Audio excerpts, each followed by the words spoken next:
You know, I realized today, bro, that no matter what happens, people will just shit on anything. You notice that today, bro?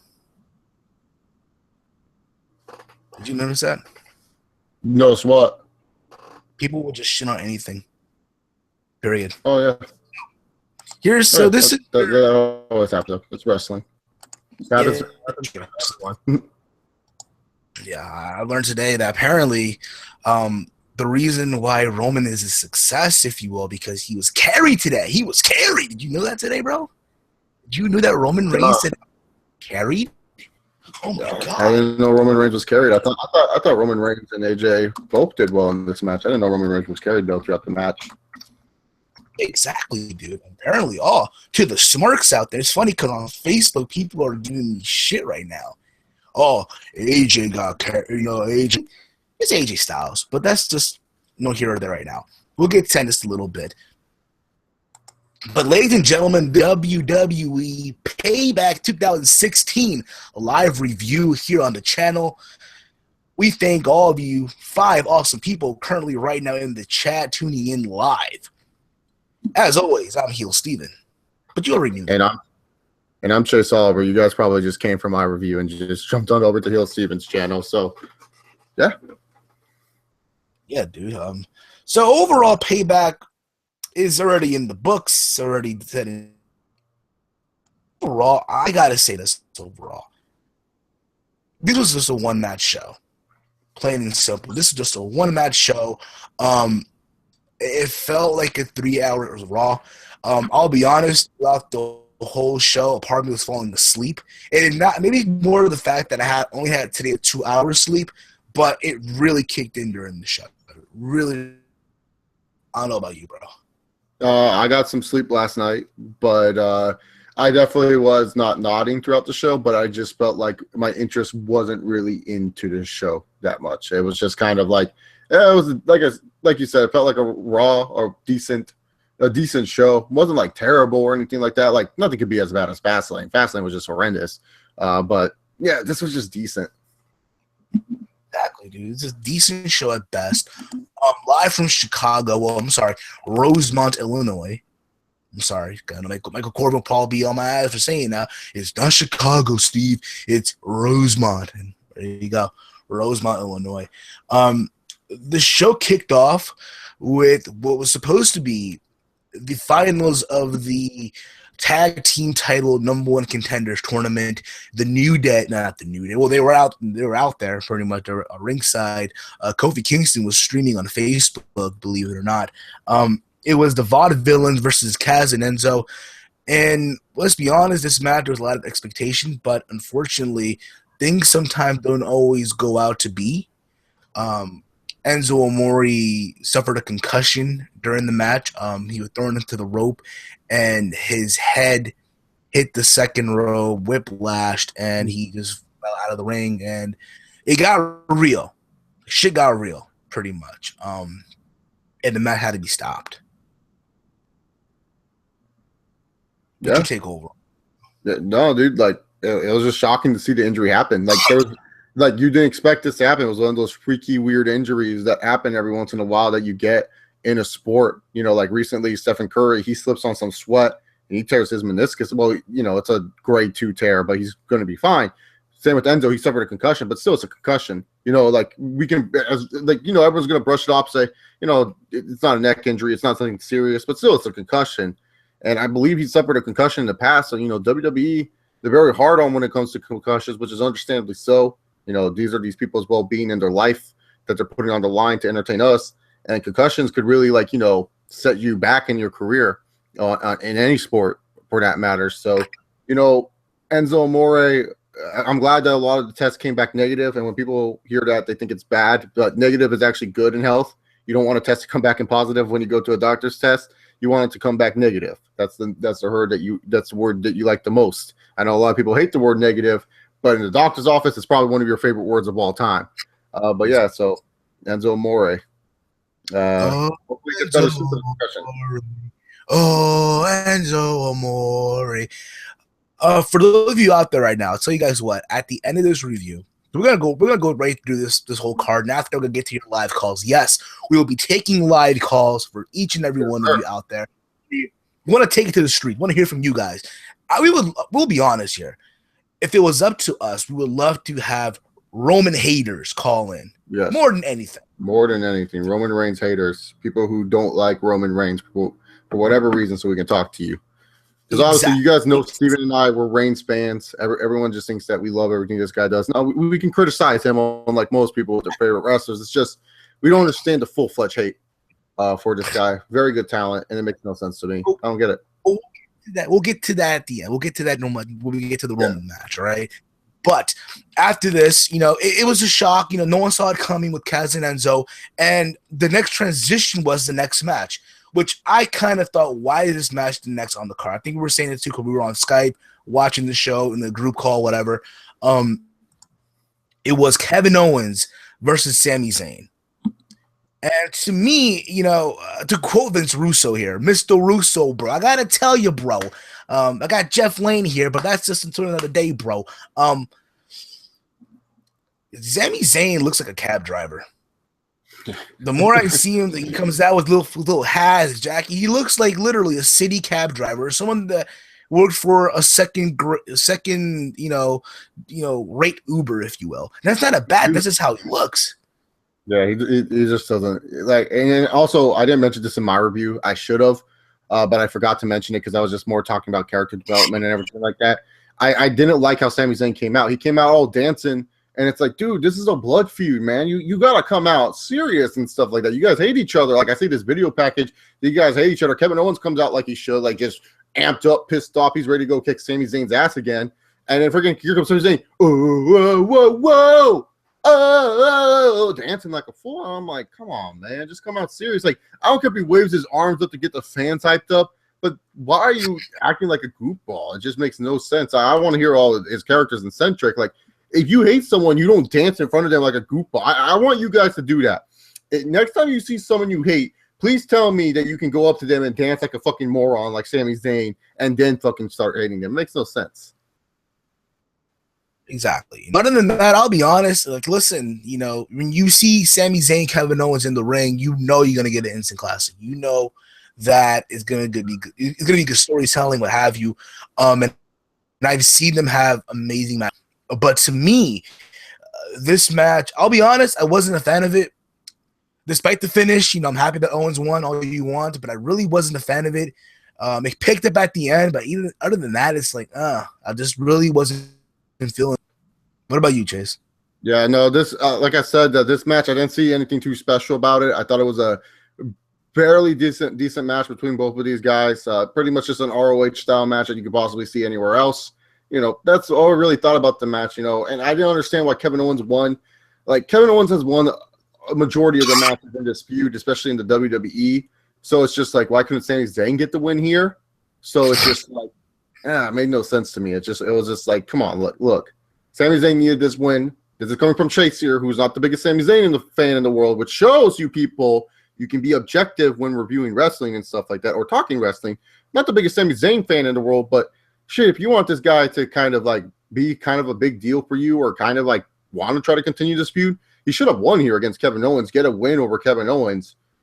But no, he didn't. And it made no sense. I was scratching my head saying, you had to have kind of Zayn win here. He needs to win a big match since debuting on the main roster. You got to make him feel like a bigger deal. But they just kind of give it to Kevin Owens, which is fine. You know, I like Owens more. But still, Sami Zayn needed to win here. It made no sense why he didn't win. But again, I've seen these guys have better matches in the past. And I said it also, if it was up to me, I think we said it on the podcast, they wouldn't do a finish. What they do is something that carries over to the next match. Because you already know this feud is not over yet. It's not. They said they're meant to do this forever. So they say. But yeah, I mean, after that, Kevin Owens calls in Byron Saxton to come into the ring. And he pretty much goes into it. I want you to ask me my thoughts on finally beating Sami Zayn. And Byron Saxton's all scared and shit, like he about to crap himself. And he pretty much asked him a whole different question. And pretty much Kevin Owens grabs the mic and says, you know what? He finally beat Sami Zayn. He's answered the question that people have been asking for 14 plus years. And now what he wants more than anything, he wants his Intercontinental Championship back. And apparently after the Saxton's like, hey, so who do you think will win? The Miz or Cesaro? You know the match is next, right? So because of all that, he decided to stay and do commentary for the Miz versus Cesaro. And he did. And I think, honestly, to me, Kevin Owens on commentary is fucking gold. I don't know about you, man. He was muttering a little bit too much. He was like you couldn't even hear him sometimes. But yeah, he's good. Yeah, exactly. He worked JBL's cowboy hat. There was a meme on Twitter. I don't know if you saw it or not. But overall, I thought it was funny. Miz versus Cesaro, I thought overall it was a solid match, okay, for what it was. I kind of knew the outcome was going to happen. I knew Miz was going to retain, as he should have. It kind of gave you the thoughts, hey, Cesaro might win this match, right? Might see the big swing, what have you. There was a moment in the match where Cesaro had Miz, I think in the crossface, whatever it was.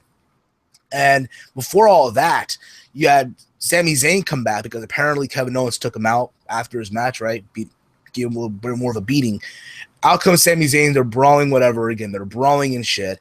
When Cesaro had the submission move on Miz, you see Owens and Zayn, for some reason, decide to brawl on the apron to cause the referee to be distracted. Cesaro gets up, pushes them both, and Miz with the roll up for the 1-2-3. And still the Intercontinental Champion, The Miz. And from what it looks like now, we're likely to get now a 4-way for the Intercontinental title at Extreme Rules. Most likely, maybe Raw. Who knows, right? Yeah. Miz and Cesaro. It's the best match you could possibly see out of these two men. I don't think you're going to get anything better. Good stuff from both men. I just didn't like, I said this in my review, and I'll say it here.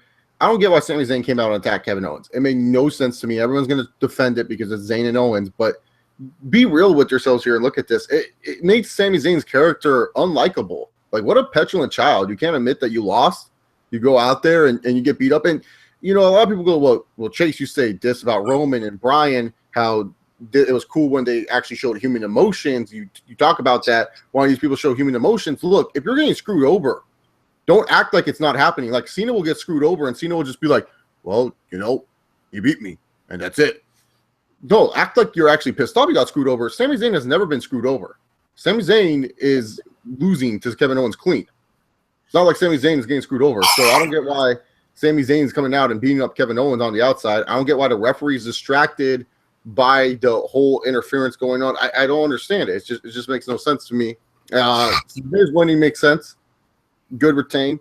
I just don't know what they're trying to do with this 4-way. What's the main goal or purpose? Is it to get Kevin Owens to be a babyface?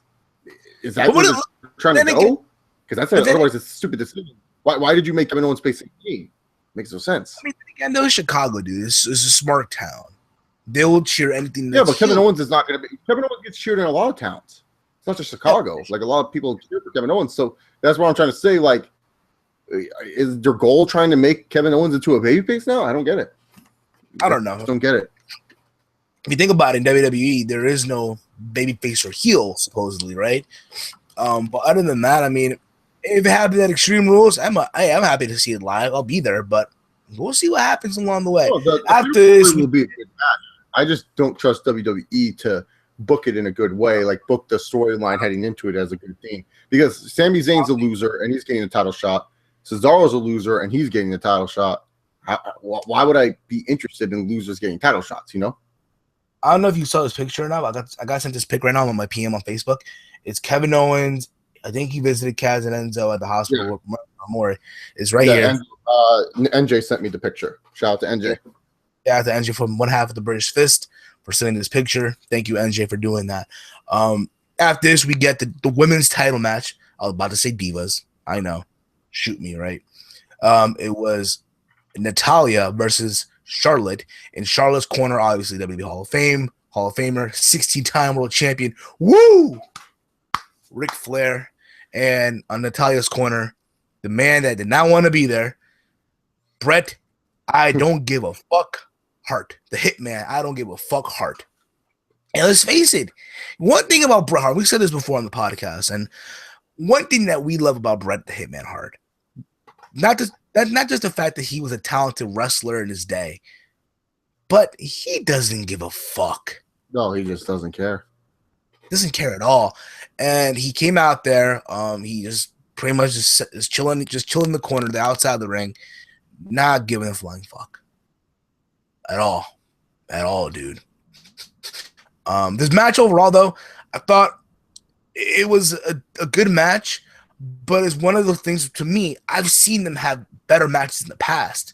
To me, their best match was at NXT TakeOver years ago for the NXT Women's title. And I know we don't want to into the discussion, but hey, it is what it is. You know what I mean? And ironically, in that match, Bret Hart was in the corner of Natalya again.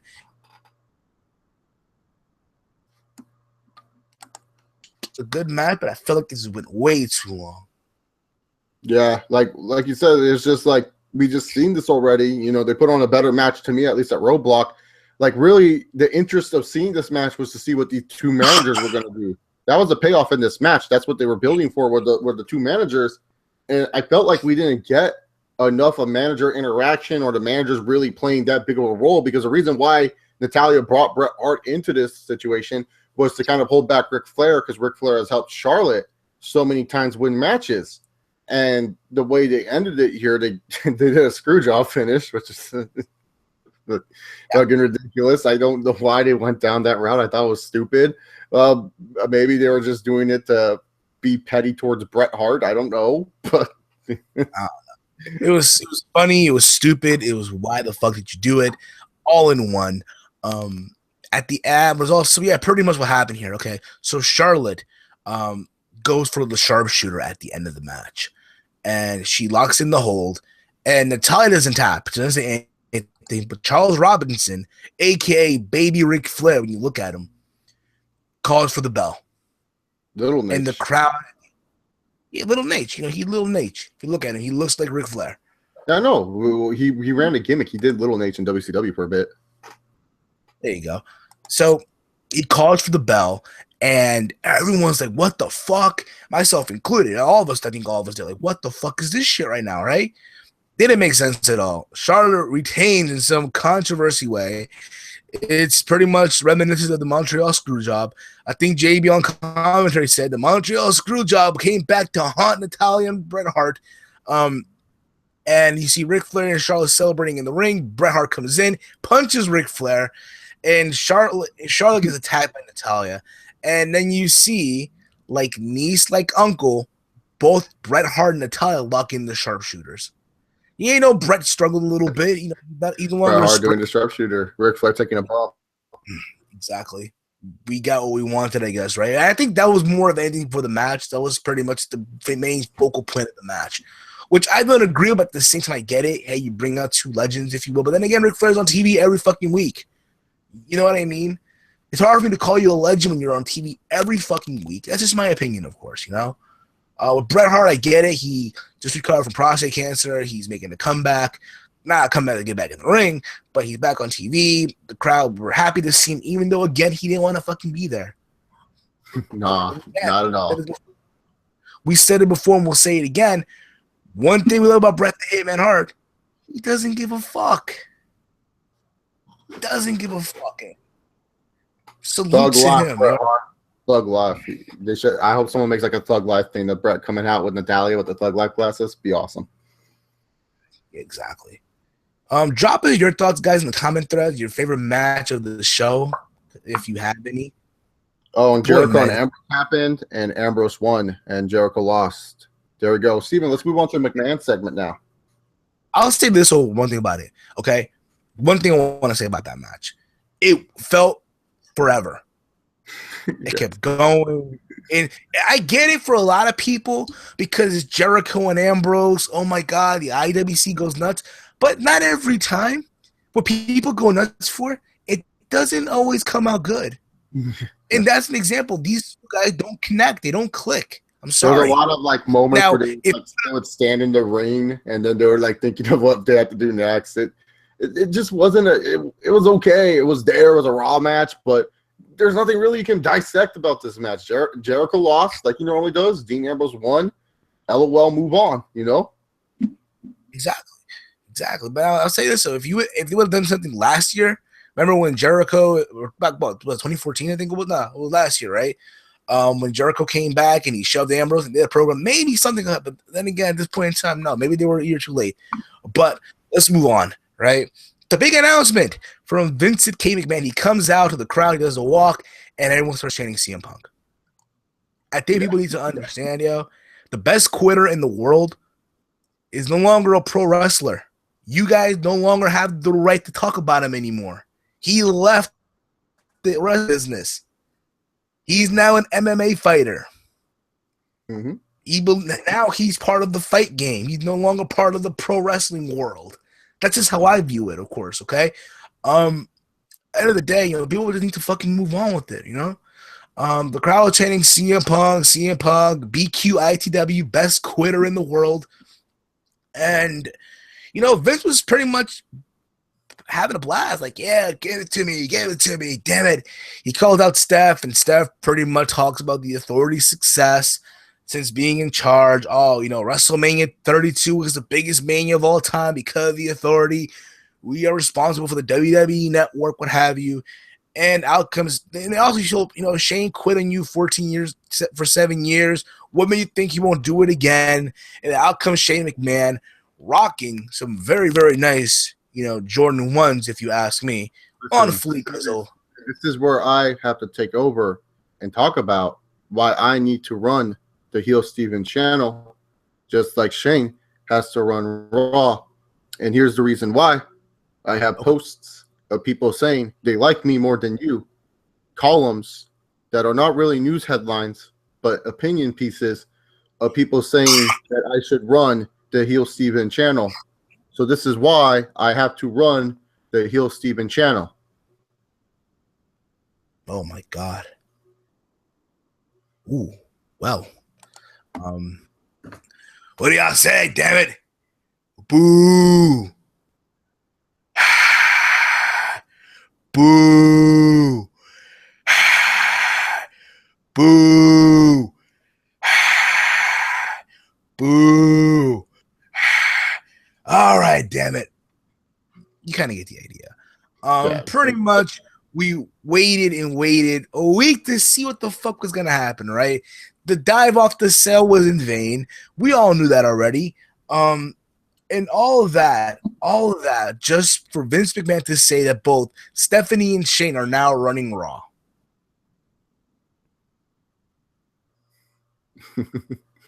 We are both in charge of the Team Heel podcast, Steven.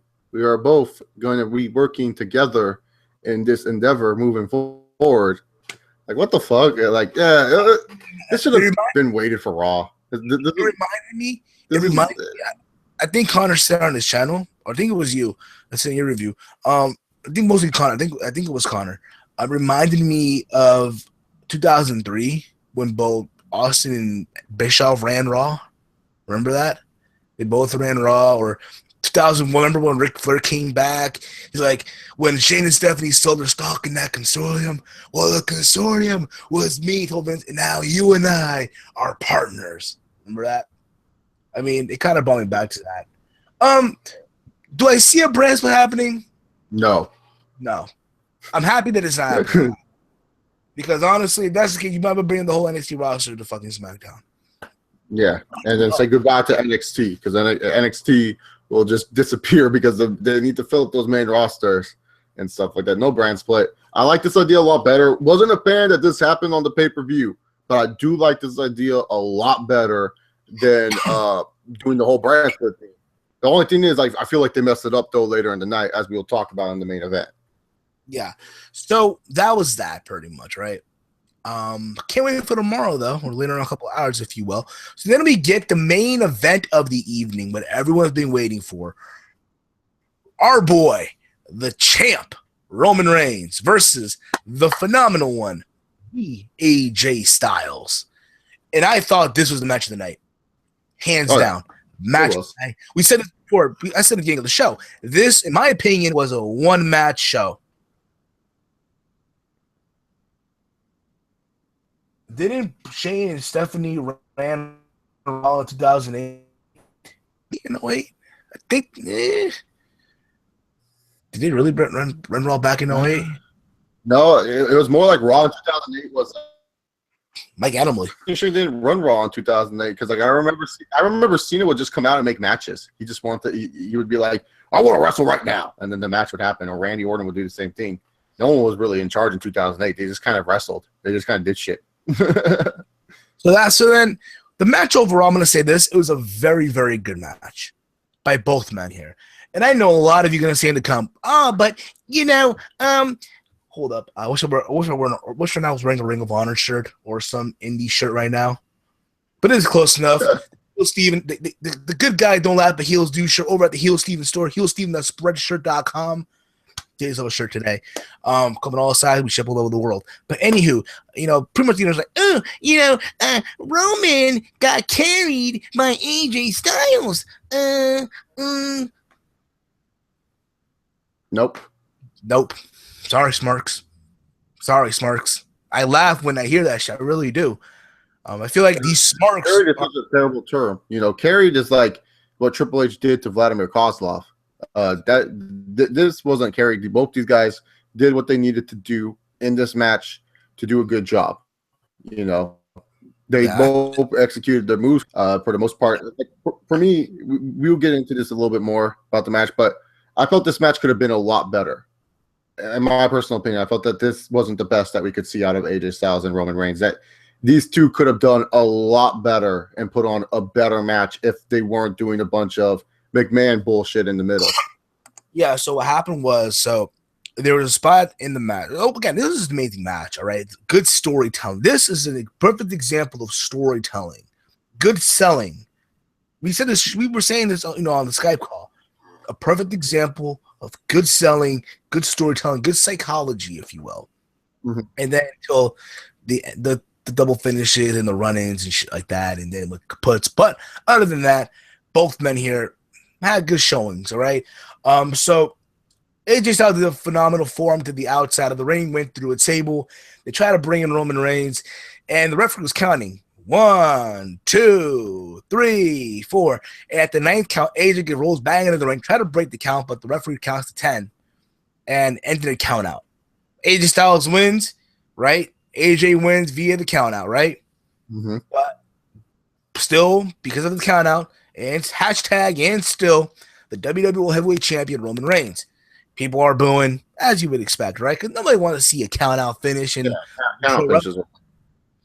so then out comes Shane McMahon. The crowd erupts. And I just want to say that we're now making this match a no count out match. Carry on, Steven. Listen, in the old era, that might have worked, but in the new era, from here on, if you're going to do a Shane impression, you have to take random pauses and then over exaggerate words that don't need over exaggeration. Okay, this is the new Shane on the microphone.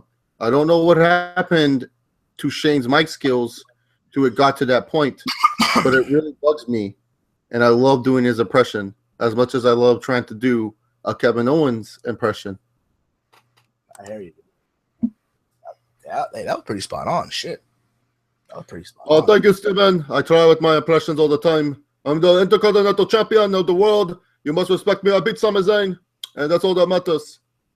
You're the headlock master. I gotta tell you, bro. I'm the headlock master, yeah. So they're making a no count out match, right? And then halfway in the match, Roman, by accident or unintentionally, hit the Superman punch on AJ Styles' crotch. His uppercut. He does that uppercut a lot. He does the uppercut to the body. Yeah, And the then buyback. and he hit AJ Styles' dick. Yeah, hit his dick. Disqualification, low blow. Then Stephanie comes out. Oh, my brother made a mistake. So here I am, pretty much. I'm out here because this is not how this match is going to end. We're now going to make this match a no DQ match. There we go. There's Steph. Yeah, and my thing is, like you said, I think you said on the call we were on Skype while watching the show, then what's the point of them doing it at Extreme Rules, right? Yeah. But pretty much giving an Extreme Rules match right now. It's no DQ, no spot, no count out. So then what happened here was out comes the Good Brothers. The Good Brothers, you know what I mean? That's what they're called now, the Good Brothers. Luke Gallows and Carl Anderson, right? And they attack Roman Reigns. They hit him with what do they call that finisher? The kill boot, right? That's what they were calling it? Yeah, they just called it the kill boot. I think they just called it the kill boot. They're just like the Buddha-boo or whatever. It was like a weird name Michael Cole got it out. It had a different name in Japan. I forgot what it was already. But yeah. So then pretty much AJ doesn't see what the fuck happened, right? And he goes for the 450, right? And you think that's it. It's over, right? It's over. It's about to be over. The Usos come out. They attack Gallows and Anderson. There's a brawl outside the ring, and Roman pushes AJ to the outside of the ring. AJ lands on Gallows and Anderson, the Usos. And then it's a lot of near falls here, a lot of fucking near falls. It's a moment in the match where AJ hits Roman Reigns with the phenomenal forearm within the 450 splash. Everyone's insane. I thought, okay, it's over now. I'm gonna give AJ the belt here. 1, 2, Roman kicks out. And then at the end, AJ does one thing in the phenomenal forearm, gets a Superman punch, then the spear for the 1, 2, 3. So there you go. And still, the champ, our boy, Roman Reigns, baby. Now here's my thing, okay? And I said this, and I said this. There you go, Magic Killer. Thank you, Michael Corbin, for letting me know in the comment threads. It was called Magic Killer in New Japan Pro Wrestling. This is one thing that I'm gonna say, and I said it before, and I'll say it again. Roman Reigns, if he wore kick pads with shitty design that you see on the indies, right? And he did super kicks and moonsaults and flippy dippy bullshit, a lot of you would go ape shit for him. Oh yeah, he'd be over. He'd be over. Don't deny it, because like a lot of ROH guys were kind of mediocre. You all think they're great or whatever, but the thing was about this match, though, Steven, what bugged me was like this match was divided into 3 sections, and I felt like they didn't get the story across well, and that this match was all about the McMahons, and instead about being about Roman Reigns and AJ Styles, and to a lesser degree, the Good Brothers or the Bullet Club, whatever you want to call them. Because the first portion of this match, great shit. Like if you just watch this first portion of the match and you forget about the count-out stuff, this match was heading into some special territory. But then Shane came out, made this match a count-out, no count-out match. They're doing good. It was like Roman and AJ were trying to wrestle out of the bad booking WWE was trying to do, and then they do the DQ, and then they have Stephanie McMahon come out, make this a no DQ match, and once again Roman and AJ are trying to wrestle out of the bad booking. But at that point, you just knew this match wasn't about Roman and AJ or the title or about the Bullet Club or the Good Brothers. It was about the McMahons and about what they can do. And I felt they did a bad job because Stephanie McMahon, you want to try to get her heel heat, you want fans to try to hate her. How am I going to hate her for restarting the match? It's like this. She should have just been a bitch and moved this match to Extreme Rules. And, that's how you end the show. Sure, it's not the right way to end the show. It's not the best way. But I felt like it was a more effective result because at the end of the day, Roman Reigns beat AJ Styles when it mattered. He got the official 1, 2, 3 pinfall. AJ Styles, sure, he's 2-1 on Roman Reigns, but he won by countout and he won by DQ and he didn't win the title. And the DQ was like a weird-ass DQ. The countout was kind of, all right, yeah, I can see him winning like that. But it was just kind of weak. And to me, I felt like they did a poor job trying to tell the story of that, hey, AJ did get 2-1 over Roman Reigns. That's why we restarted the match. It wasn't like they were trying to make it about AJ Styles and Roman Reigns. It was like they were trying to make it way too much about other stuff because the only other story that should have interlined in this match was the Good Brothers coming out. Bullet Club / Good Brothers, whatever you want to call them. Them two coming out and trying to decide who they're joining with. That's the only other story that should have been involved. They try to overcomplicate it, clusterfuck it, made Roman Reigns look like an idiot, going over the top rope, taking out his cousins, the Usos. Like, why would he do that? They should have had it where AJ Styles goes on. He's all talking. He's talking some stuff to them saying like, hey, why are you guys doing this? Why are you guys out here? I don't want you out here. I'm fine. And then Roman Reigns to the top rope dive. That would have been much better, much more effective, at least in my opinion. But still a good match. It's just that I don't think it's the best Roman Reigns and AJ Styles match. I think that they could do a whole lot better if WWE didn't try to make it all about the McMahons and overcomplicate the situation, at least to me.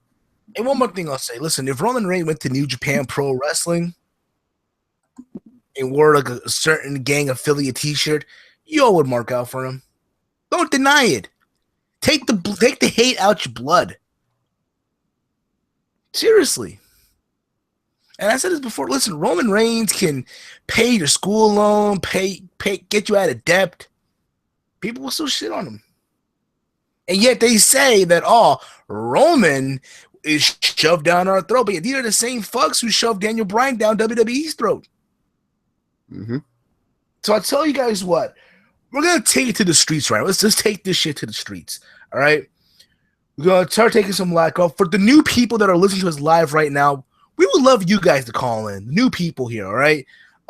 Especially more than anything, the Roman haters. All right? The Roman haters. Let's hear some Roman haters out. Give us legit reasons why you hate Roman Reigns. And don't tell because, he shoved down our throats. He's seen all these wrestlers are shoved down our throats, you know? Exactly. So take this, the numbers in the chat, 718-473-0813.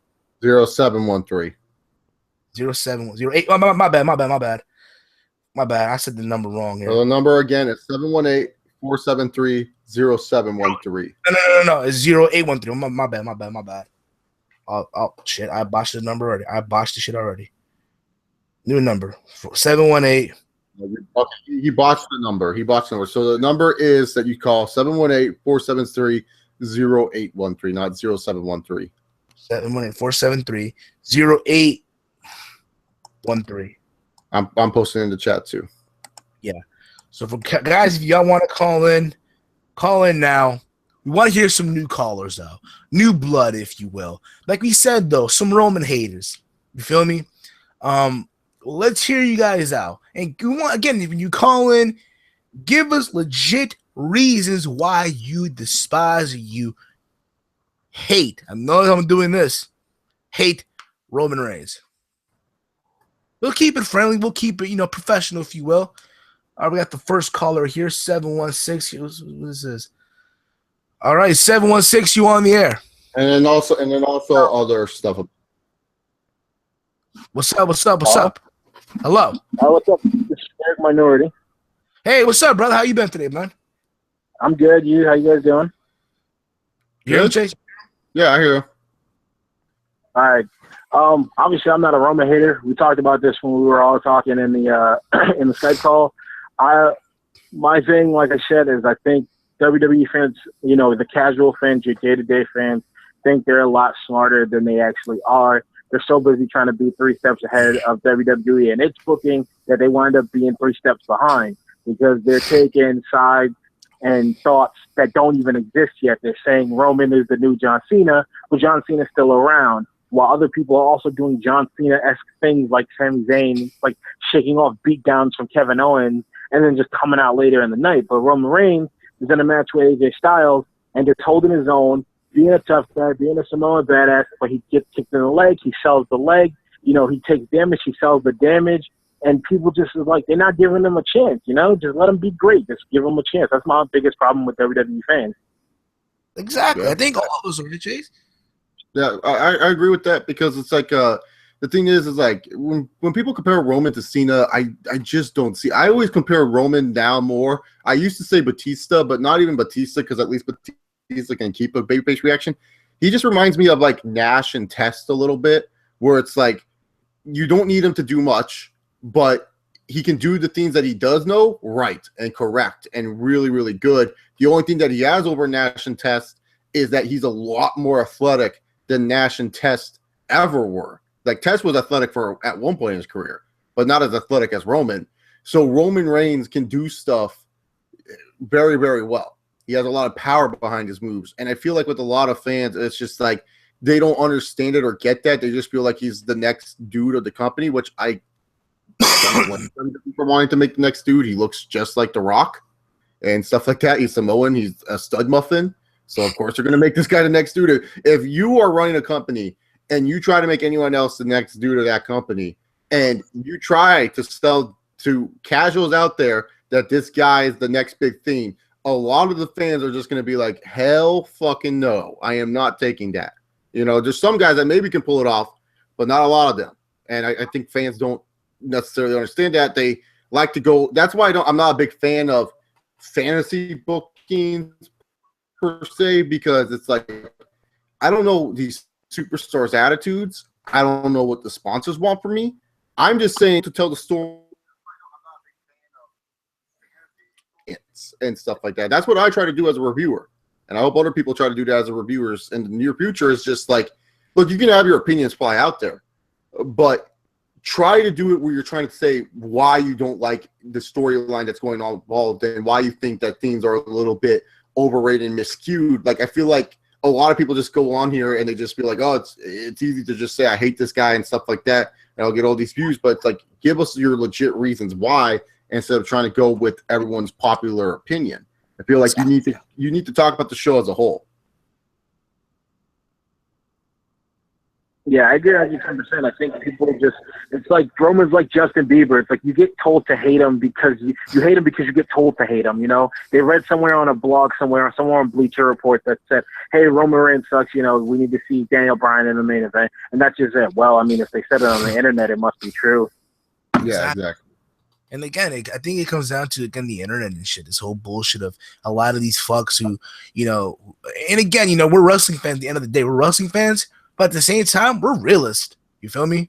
A lot of these wrestling fans nowadays, I feel like a lot of them aren't real people. They're not real to themselves and shit. You feel me? They live in this fantasy bullshit. Like, oh, it's still the Daniel Bryan era and shit. There's a lot of fucks that I hear still that say, oh, Daniel Bryan's going to come back. There's fuckers that I still hear say, oh, CM Punk is going to come back. No, he's not. Or like just weird fantasy bookings that make no sense. Like, they're just like, oh my God, like, where do you think of this stuff? It's just. Exactly. You know what? You know what I hear fucks saying now? I hear these fucks saying that, WrestleMania 33, the main event of WrestleMania will be Seth Rollins and Finn Balor. Finn Balor. See, Chase, now I'm calling him Finn Balor now. He has an accent over it. That's why I say Balor, okay? I'm so used to the A being Balor. You know what I'm saying? It's just like, that's what everyone say. Oh, that's the main event now, WrestleMania. Yeah, and I see people excited for it, and I'm just saying, like, okay, you people on the internet may be excited, but the internet is so big and yet so small at the same time. You know, it's funny enough, we're not the biggest percentage when it comes to WWE fans. We may interact about it more, we may talk about it more, but we're not the big percentage. We are still a minority. And when it comes down to it, if I were to take, like, let's just say I took a fake mock poster of that WrestleMania 32 of Finn Balor and Seth Rollins, and I showed that to people, yeah, this is going to be the main event. I bet you half of them will just scoff at that or just say, like, what the fuck? I don't think there's any, like, yeah, it's going to be a good match, but besides it being a good match, what else is there? Unless they build a great story around it, I don't see that main eventing. I don't see how that's any interest in main event. Happen. It's not. I'm just listen, it'll be a good match all you want, but at the same time, it's not one of those things that, you know, it's not a thing that's going to happen realistic. But put it this way, if that was the case, then I think honestly, WrestleMania 31, we would have seen Taker versus Sting. But that didn't happen. We got Bray Wyatt versus Undertaker, where Bray Wyatt had to pretty much build the ship by himself and still fucking lose. Yeah, pretty much. No face of fear. Exactly, and it's funny. Then again, I forgot he got hurt. I forgot he got injured and shit, so apparently he wasn't there. Kind of sad when he's advertising the poster and shit. Kind of sucks right now, but this is my thoughts overall, man. But your thoughts? What was your favorite match on the pay-per-view? I'm pretty sure it's the main event, right? I'm pretty sure. Yeah, the main event. Exactly, man. They straight up outclassed every match on the card, because up until the garbage with the McMahon in between time, the McMahon interruption, it was the only match on the card that was, one, worked well. Both those guys worked clean, which is, once again, I don't understand how people can just say Roman is just some big dude who just does the Superman punch and cocks his fist and then does the spear or whatever and screams. He's on point. The guy's on point better than most other big guys. He's on point way more often than Cena. The guy's got a moveset he's only been using for like 5 years down packed, and Cena can't do the 5-knuckle shuffle after doing it for over a decade. So, like, it was the one that made sense. Even the ending made sense. And it was a match that I was invested in. Like Chase said, you know, he didn't care who won, and I didn't either, as long as it just made sense, and it did. So it's easily the best match on the card, and the one that was the one-match show, like you said, Steve. Like, that was it. That made the whole thing. The rest of the show was meh.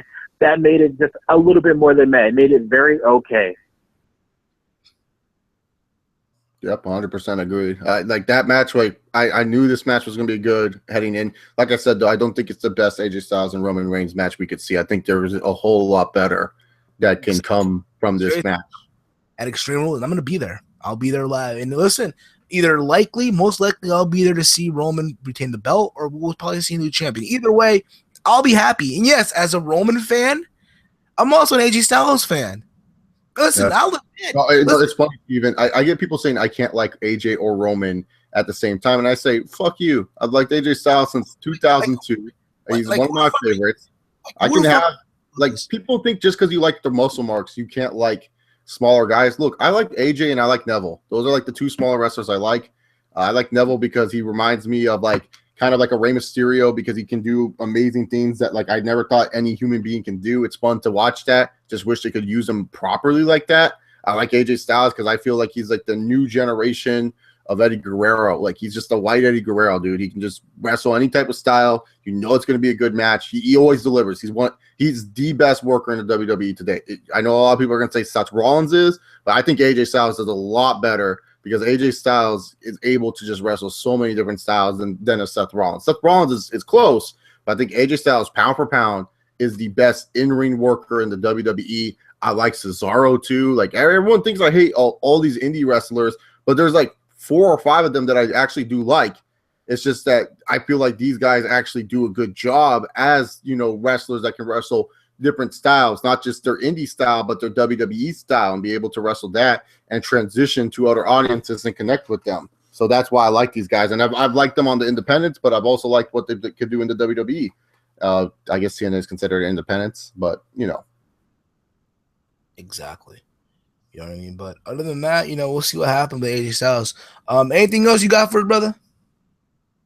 Nah, like, if you had asked me what was the worst match, I'd say it was Dean and Jericho, only because it didn't make sense, it didn't matter, and it didn't help anyone. Like, it didn't put anyone over, no matter who won. It was the match of the night where no matter who wins, everybody loses, including the fans, which is something that's become a staple of WWE pay-per-view over the past few years. Exactly, you know what I mean? And again, like Chase said, you know, my favorite wrestlers growing up was Hulk Hogan, you know, but at the same time, I was always a fan of Eddie Guerrero, you know, Bret the Hitman Hart. Little guys as well. So at the end of the day, you know, we're all wrestling fans at the end of the day.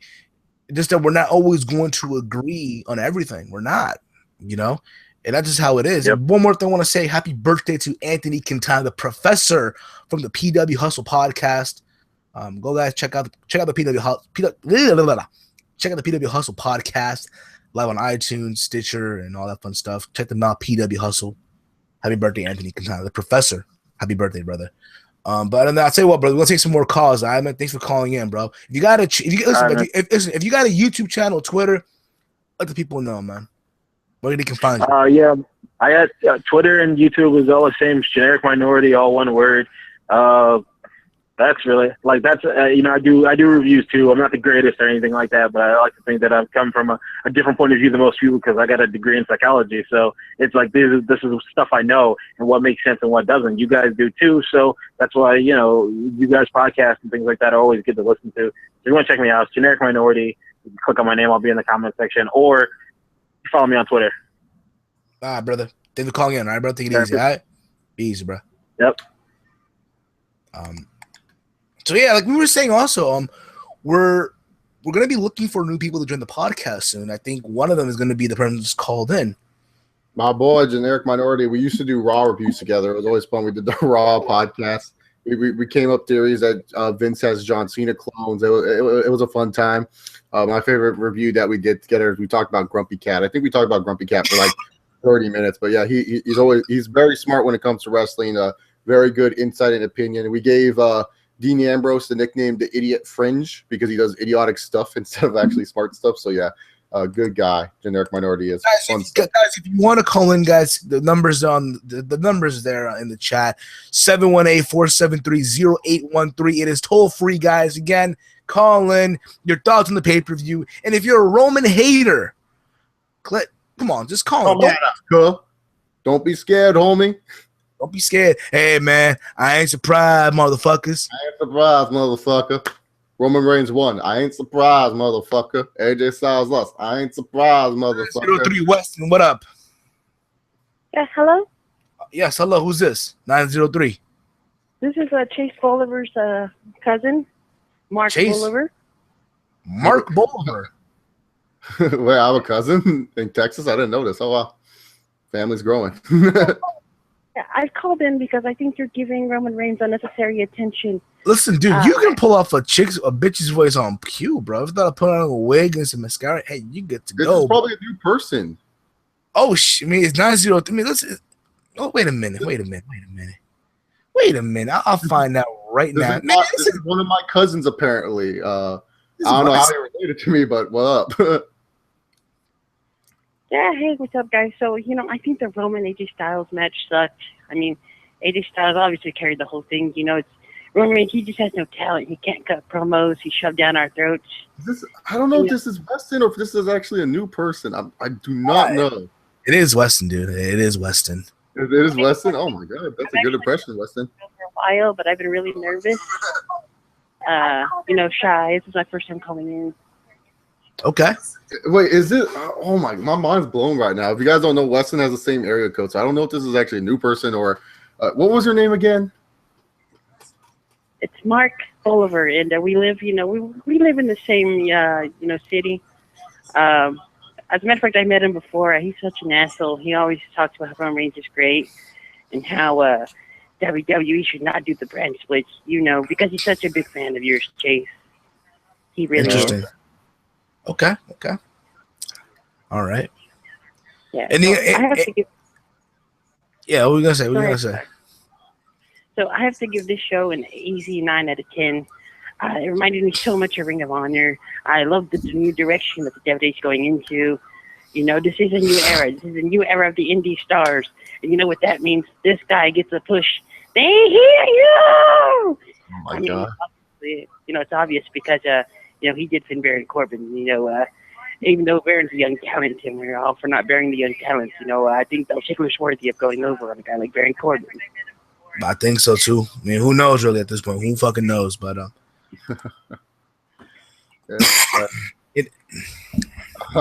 my mind's so blown. So I do got to say, Steven, so my neighbor, Weston, aka, the Angry Mark. It is what see. It is. Come on, it is Weston. Come on, bro. Come on, dude. Weston. I didn't know this. Yeah. So I just want to tell you, he's excited about trying to try out for, your gut check thing or whatever. Obviously, it's better than anything TNA's ever done. TNA is going out of business. The only good thing they had down there is, a lot of these indies guys that they just resigned. Yeah, like Mike Bennett. Have you heard of him? Yeah, talented wrestler, actually. Very talented, too. Just saying. Really talented. He could be the face of TNA. All right, buddy. Anything else you got for the buddy? No. Except, let's go AJ. AJ Styles is the best wrestler in the world. All right, brother. Take it easy. All right, man. Thanks for calling in, all right? We'll get some more calls in. Peace out. Yeah. And, shout out to my cousin, Bolivar. I'll see you soon after you get out of college. Peace. All right, buddy. Oh, Chase Bolivar's cousin. Oh, that makes sense. Chase Bolivar's cousin. All right, let's take Chase Bolivar did give this show a 10 out of 10. He thought everything was awesome. Yeah. But he does that for all WWE shows. He said Payback would be better than wrestling. One thing we didn't cover, dude. One thing we didn't cover, the pre-show. I actually saw the pre-show. I don't know. Let's not cover that. Steven, I do not want to talk about Dolph Ziggler winning. Fuck off. Move on. Yeah, Dolph Ziggler won. Fuck him. Kalisto retained the tag against the Ryber. Yeah, what? So move on.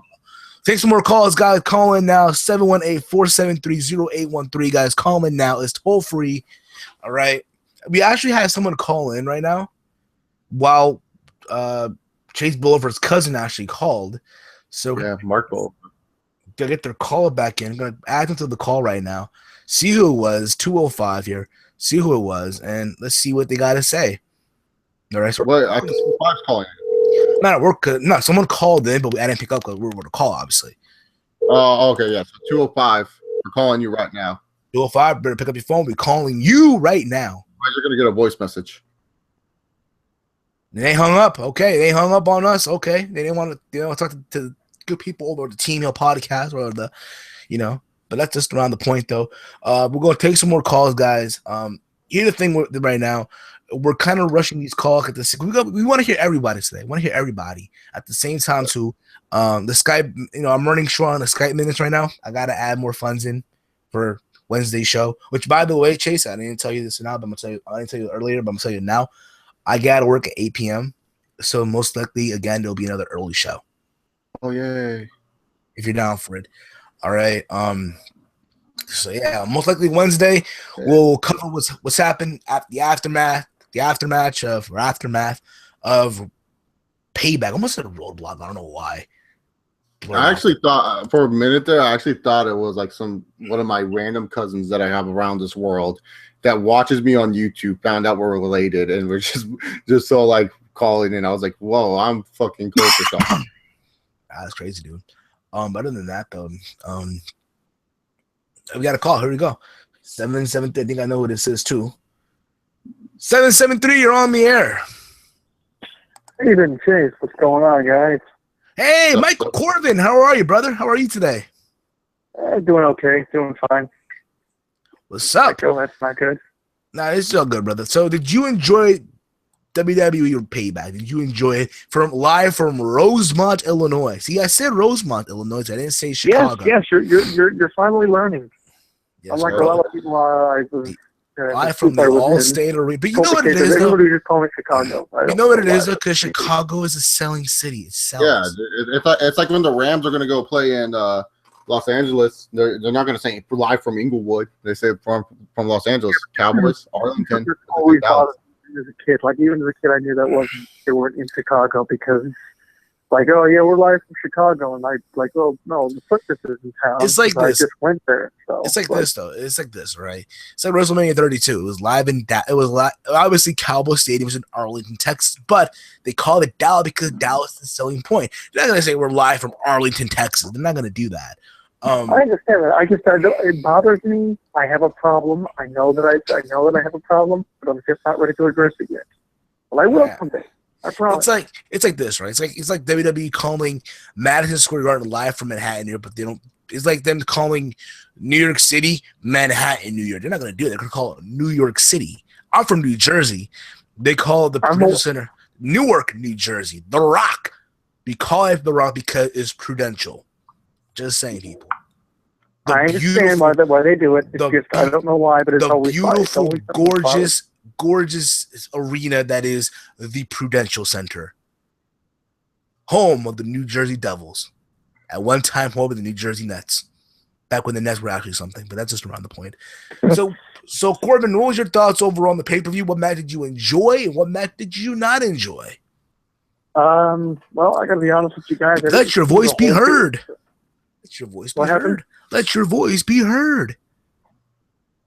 I am going to let it be heard. I got to be honest with you guys. First, I didn't get to see the whole pay-per-view. I had some other things. I had some stuff I had to do around the house that just came up last minute. We got some repairs to make here. Just the house is old and we're poor, but that's around the point. But from what I did see, one match from what I saw so far, originally, I really liked Ryback and Kalisto, the pre-show match. I thought that was pretty cool. I don't know why that couldn't be on the pre-show, but I guess that just stresses the importance of the U.S. title because it was such an important title, such an important legacy of that title, and it needed to be on the pre-show because, according to Road Dogg, more people are going to see the pre-show, even though it's on the network and not anywhere else. But YouTube as well. I think Hulu Plus has it. Is YouTube also live on the WWE network? Doesn't Hulu Plus have it too? I'm not sure if it does. I think also Facebook. I can't think about it too though. And honestly, I'm kind of in agreement with Road Dogg in a way, because let's be real about it though. All of us nowadays use social media. Social media nowadays is probably one of the biggest platforms on our planet. Literally. You know what I mean? It's not like all of us watch TV nowadays. It's not like all of us now order the stuff on pay-per-view. No, we don't. It's all through social media. That's how businesses get around now, through social media. You know? I'm aware of that. I just, I'm not really a big fan of title matches being on, pre-show kickoff matches to but get this, warm up the crowd. But put it this way, though. Everything was around today's social media. Right? Think about it. The WWE Network is a social media platform when you think about it. That's just my opinion, of course. That's just my point of view of it, of course. You may agree, you may disagree, which is fine as well. Nothing's wrong with that. But I think at the end of the day, I agree it's not right that Kalisto is once again on the pre-show. He's a talented performer in his own right. But come on, get Ryback. And from what I've been hearing, both guys deserve that spot because look, it's for a championship. I'm just not a big fan of championships being put on pre-show matches because I look at pre-show matches as like, okay, we're just going to put this match on so we can warm up the crowd, and then they're going to warm up the crowd for the main show, which is really important. And if you remember back in the day, I know you do, the pre-show used to be what the pre-show pay-per-view used to be Sunday Night Heat. That'd be like them putting back in the like putting a really hot Intercontinental title feud or something, and we're going to have this match between, let's just say it's, I don't know who's like Ryback and Kalisto is not really a hot feud, so well, whatever.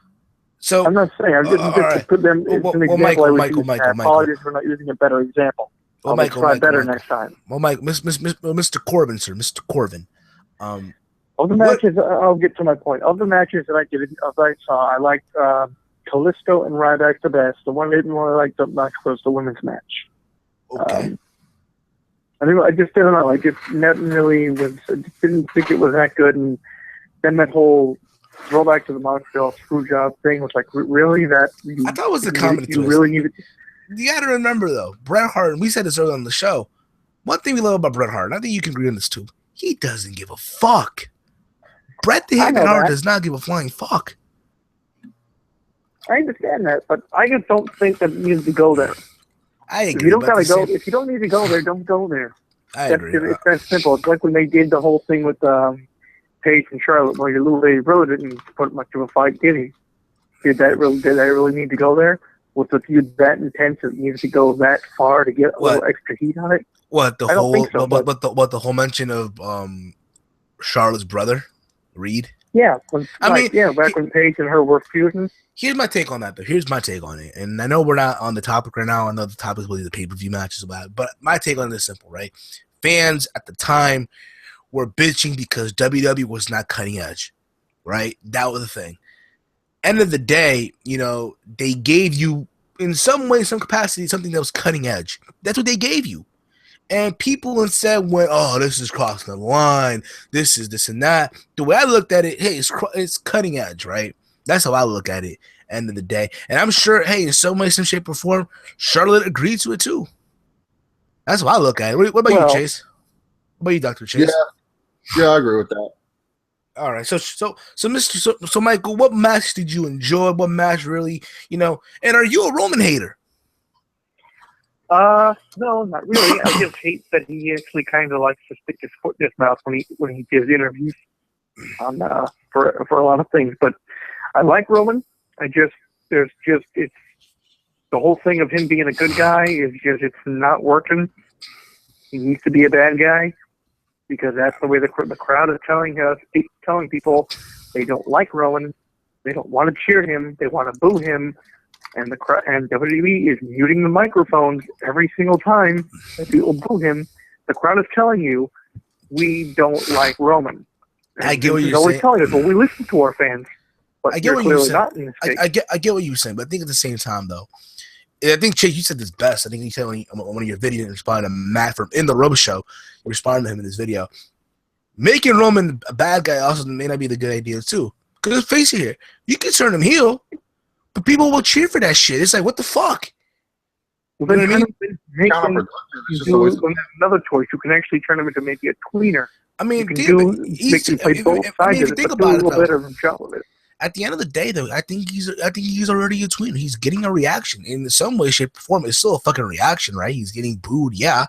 I'd say this though, you know, this whole I'm not a bad guy, I'm not a good guy. I think it works, not every time though. One thing I'll say though, he shouldn't be saying that shit every fucking week. No, say it once in a while. Say that shit. You know what I mean? But I think at the end of the day, that though, should have been. I think that whole "I'm not a good guy, bad guy, I'm the guy" thing. That should have been a one-time only thing where that should have been like some sort of witty little response to somebody that he says at the end of a promo or something or whatever to AJ Styles or whoever. He didn't have to say it to AJ Styles. It could have been just a one-time thing. That's something that he could have said one time and that was it. And that doesn't need to be his whole catchphrase. But I don't know why it is. But I mean, it happens. To answer your question, no, I'm not a Roman hater. Good. I just don't like some of the things he does. I mean, like I said before, you give Roman some kick pad, then do some super kicks, some moonsaults, some lariats, and people will go ape shit for him. I agree with that. I'm not disputing that. I think if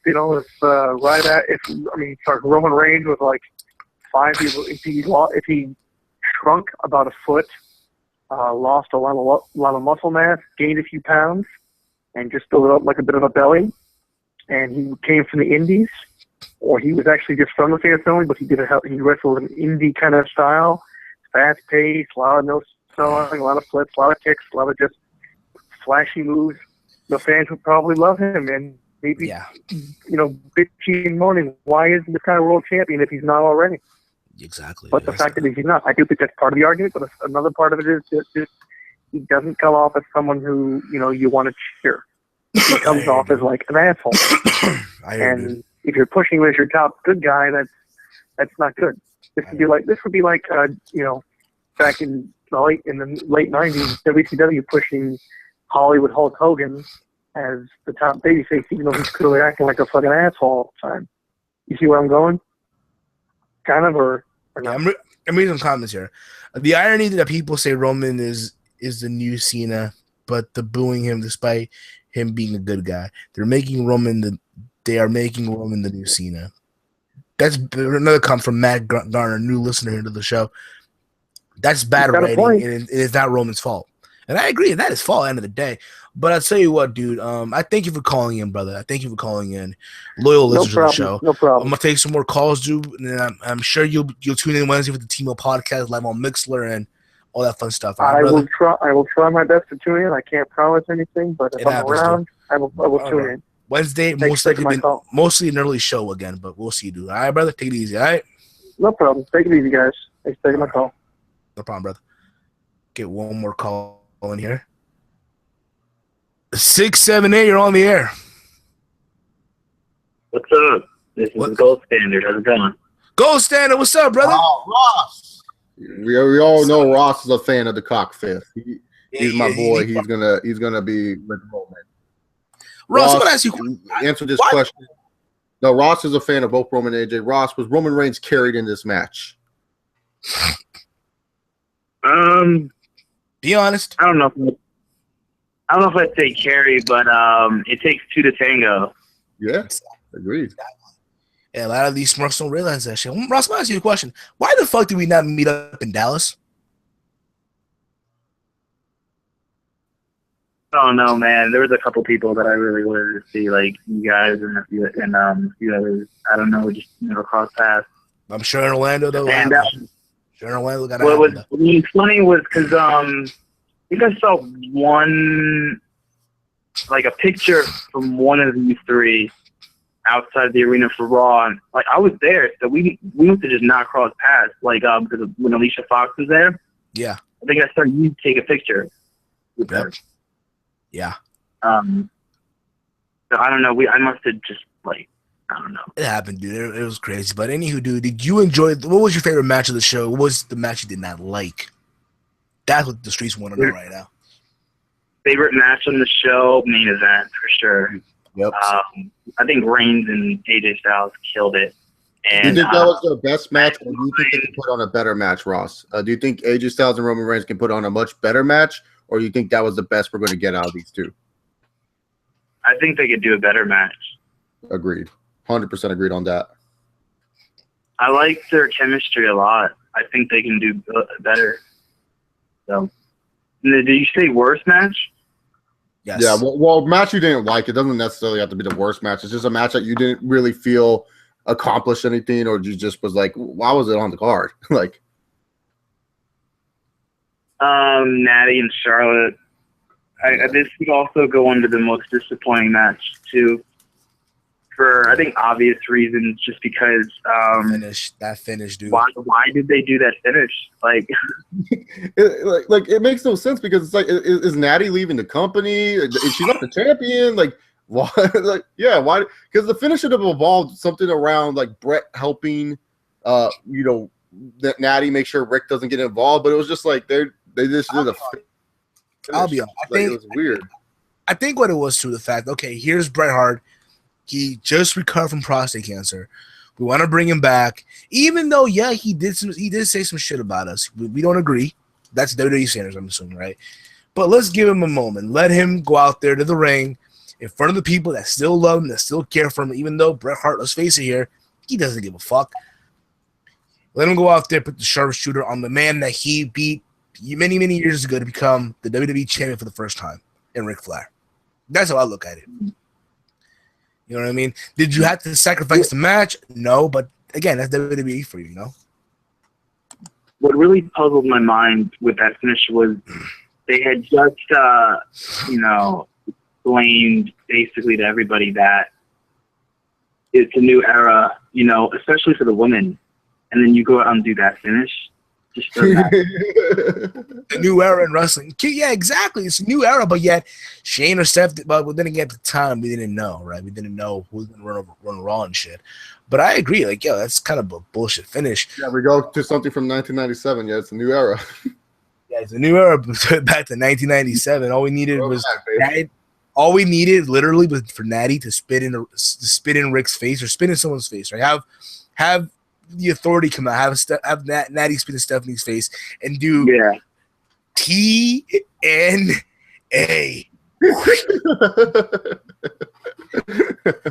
And then no one, but TNA wouldn't be able to accomplish on this because they would have to wait 3 months for Natty to appear on TV because they already taped so far in advance. And then you have on Impact Jeremy Borash interview Natalia Neidhart.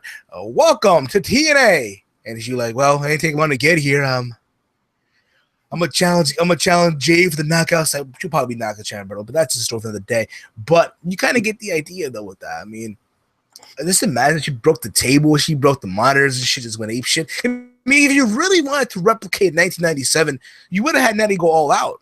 Let the sharpshooter in, break the TV monitors, break the turnbuckle, spit in someone's face. Yeah, why did she? Why did she even like? She should have just kept it on the whole time. I would have just kept it on until the referees forced me off. No, she just broke the hole to hug Brett. I would be like, fuck that.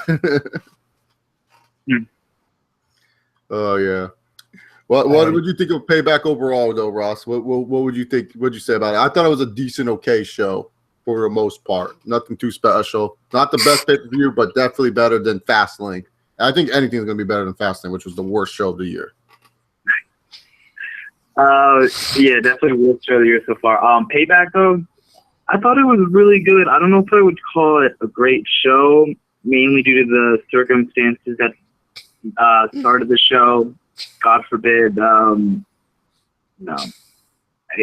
couldn't believe what happened after the opening match. And, for reasons that we couldn't control, it affected the show. You can't deny that. So that's probably the great show. I still thought it was really good. Absolutely, man. Absolutely. All right. Ross gives us a good grade. All right, bro. You got anything else for us, brother? What you saying? Anything else, brother, you want to say before anything else you want to say? Oh, yeah. Curious, how do you think WWE goes about the whole situation with with the tag titles now? Like, do you think they just give the Vaudevillains a title shot, like, or like? I'll say this right now. I'll say what they do at Extreme Rules. You let them go at it 3-way. You have to know. You have to put the New Day in. You have to have the Vaudevillains in. You got to have Kaz and Enzo out there. Do you think Kaz and Enzo are going to be ready to go? I mean, mainly Enzo. I mean, it depends on his condition. It depends on his condition.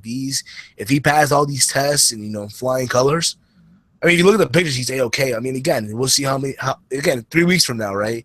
It could possibly happen. Do a small little build, or if not, again, only time will tell. Or if not, they could probably go the whole route that the Volvo will come out tomorrow and say, hey, we won by forfeit due to the referee stoppage. We won. Go that route and shit. And then you have, maybe at Extreme Rules build up to the Vaudevillains versus the Vaudevillains versus the New Day. Either way, I see the New Day retaining. That's just my opinion. Yeah. All right. Yeah, I definitely agree. That seems like next Tag Team Champs 2016. Don't hate, appreciate Primo and Epico. Puerto Rico. Oh, dude, don't even get me started on them. I'm absolutely in love with their infomercials. They're make me want to go to Puerto Rico. They're amazing. Primo and Epico are amazing. These guys are leading us to the new They're the new era tag team. They're bringing in the tag team revolution. Yeah, exactly. Puerto Rico is going to be leading the revolution and stuff like that. Comments here, Eric PN, the DJ Eric. Say hi, Eric. TNA can't afford Natalia. LOL. King Spark, they're able to give Jimmy Storm like 200,000, so I'm pretty sure they can throw 100,000 at Natalia. Partner 375-299. Roman better than AJ, only legit in WWE. Generic minority. Remember when TNA couldn't afford money to put in a briefcase? We can't afford that. I forgot. Was that the bounty they did? The bounty for AJ Styles and shit, some crap like that. They had a bounty for AJ. Yeah, not monopoly money. That was so TNA. I tell you what, Rob, we're gonna take some more calls, all right, brother? Thanks for calling in, all right, man. Keep it easy, all right? All right. Yeah, no problem. All right, brother. It looks so bad too because they're trying to show Dixie going for the money and yeah, like, oh my god. But that's a podcast for another day, maybe for Wednesday. With this whole damn Dixie. Which, by the way, over at my store, a Spreadshirt, HeelSteven.Spreadshirt.com, I have the new damn Dixie T-shirt. You think about it, right? You lose talent, you lose your headquarters, and now you're on the verge to possibly lose your control of a company. All you gotta say is, damn, Dixie. Ship all over the world, available on all sites, and real soon there'll be a... How dare you, Steven? Come on here, talking about WWE Payback, and now you're all shitting on TNA. All you in the comic section shitting on TNA obviously do not appreciate TNA and are just haters and blind WWE sheep. Oh, is this who I think it is? Is this the number one TNA defender on YouTube, TNA, to talk about some Impact Wrestling. Chase Lacard. Okay, it's Chase Lacard. No, it's TN Chase. I have no association with the American Alucard. He makes TNAtors like me look bad. We like TNA and we make TNA look better. But we do not want to be associated with men who do not care if TNA goes out of business. We want TNA to stay in business for the next 15 years.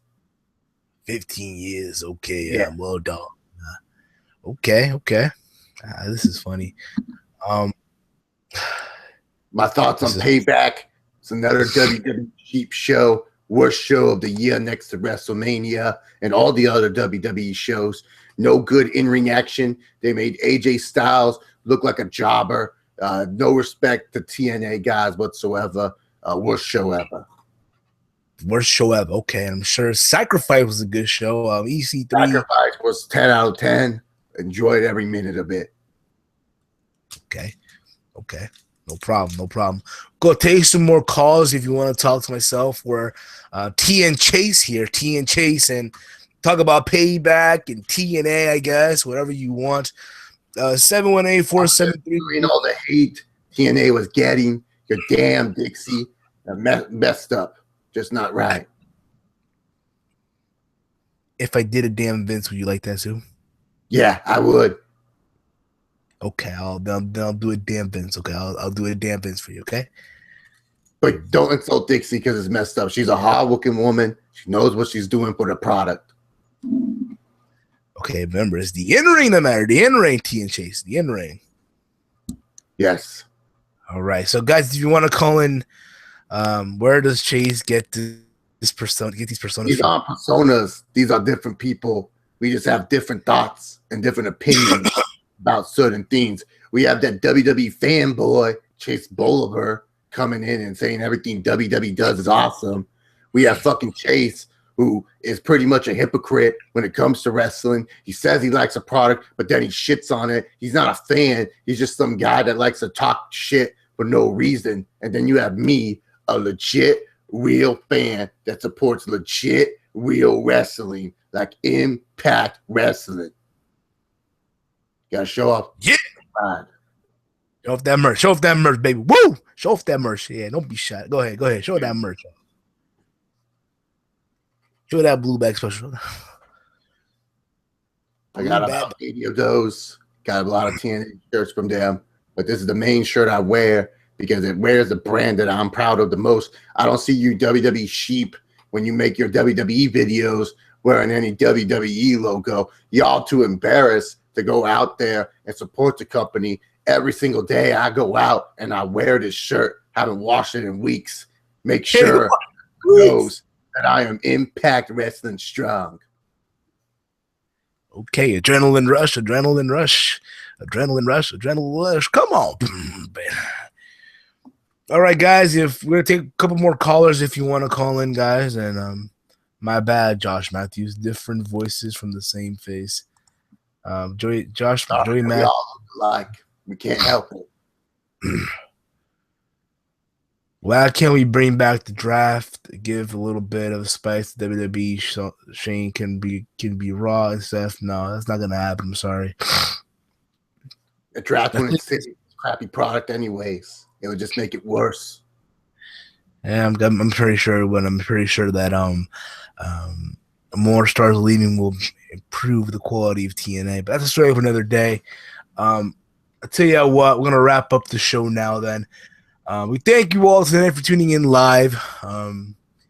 If you're new to the channel, hit the subscribe button, hit this with the like, big old thumbs up, and share this throughout all your social media, Facebook, Twitter, all that fun Facebook pages, what have you.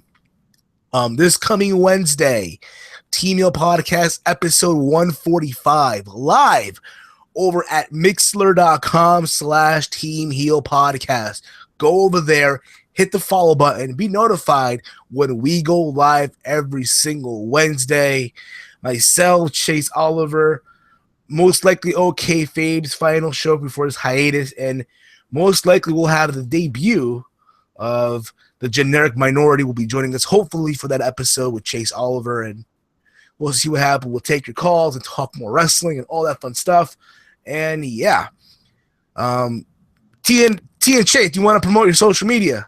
I don't have any social media. I stay off that BS, so I don't have to hear anything that Dave Meltzer says or any of you other WWE fanboys sheep say. Stay off social media. Don't believe the bullshit you hear from everyone on the internet. Just go down to Pop TV, turn it on, make sure you're DVRing like a smart individual, and watch Impact Wrestling. All right? That's all you do. Wait a minute. You don't have Pop TV? I have Pop TV. What channel is it? It's 1185 on AT&T Uverse, okay? And I have a DVR TNA, both the Tuesday showing and the Saturday replay showing. So that way I can watch TNA twice a week. Where does WWE give you twice a week Raws? Never. So TNA provides, don't go on social media, stay off of it. Anything you hear about TNA on social media is pretty much all these lies, okay? That's all you need to know. But I guess if you want to see a little more of me and me spreading truth about professional wrestling, I will be on Chase's channel from time to time as long as he lets me. Don't really subscribe to him. Just know that I'm going to be on there. So if you want to hear real truths of wrestling, go to the Chase Oliver channel. Don't follow Chase on Twitter. He's a WWE fanboy. All he does is hate on TNA. You can't hate on TNA if you watch it. It makes no sense. Doesn't make sense at all.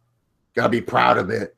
But yeah, main plug is watch Impact Wrestling on Pop TV, 8 Eastern, 5 Pacific time. You get great in-ring action. You get great storylines. We're going to be reviewing, Steven, Slammiversary, right? It's only fair if you're a wrestling fan and you come on here and review Payback that we'll be together as we review Slammiversary, right? Indeed, we will. We will be reviewing Slammiversary. Slammiversary is May 18th. That was June 22nd. It doesn't matter to me. Every day Slammiversary. Yeah. TNA is still going strong. You out there said that we couldn't make it. We made it there. Oh my God. All right, guys. Heel Steve. Follow me on Twitter at HeelSteven. Check out the YouTube channel, youtube.com/HeelSteven. Remember, again, again, TEAMHEEL podcast live this Wednesday over at Mixlr.com/TEAMHEEL podcast. Once you're there, hit the follow button, be notified when we're live. Wish Chase Oliver was here right now so he can promote his social media. Don't support that. He's a hypocrite, WWE fanboy sheep. Okay, well, if you want to check out Chase Oliver, it's Chase Oliver 68 on Twitter at Chase Oliver 68, youtube.com/Chase Oliver 68. And yeah. All right, guys. Remember this coming Monday, the post Raw rundown over at OK Fabe's YouTube channel will be there as well. And I'm going to say this now, not this episode, but in the future episode of the post Raw rundown, I'm going to call out Connor and ask him where his TNA reviews at and why isn't he reviewing the greatest promotion, Impact Wrestling. They're going to say New Japan Pro Wrestling or Ring of Honor, but that's a story for another day. Those sheep are even worse than WWE fanboy sheep. Okay. We'll get made Okada into the star he is today. Don't y'all forget that. And the Great Sonata. Okay. And the Great Sonata. I love Great Sonata. Probably one of my, no, I wouldn't say he's one of my top 5, but he's definitely up there. All right, TN Chase. All right, guys, I'm HeelSteven. And I'm TN Chase. And we're going to play some music for you guys and we'll wrap up this show. We'll be back next time. Thank you all again for tuning in. As always, hate, comment, and subscribe. And we'll be back next time. Peace. WWE love TNA. Word to your mother. All right.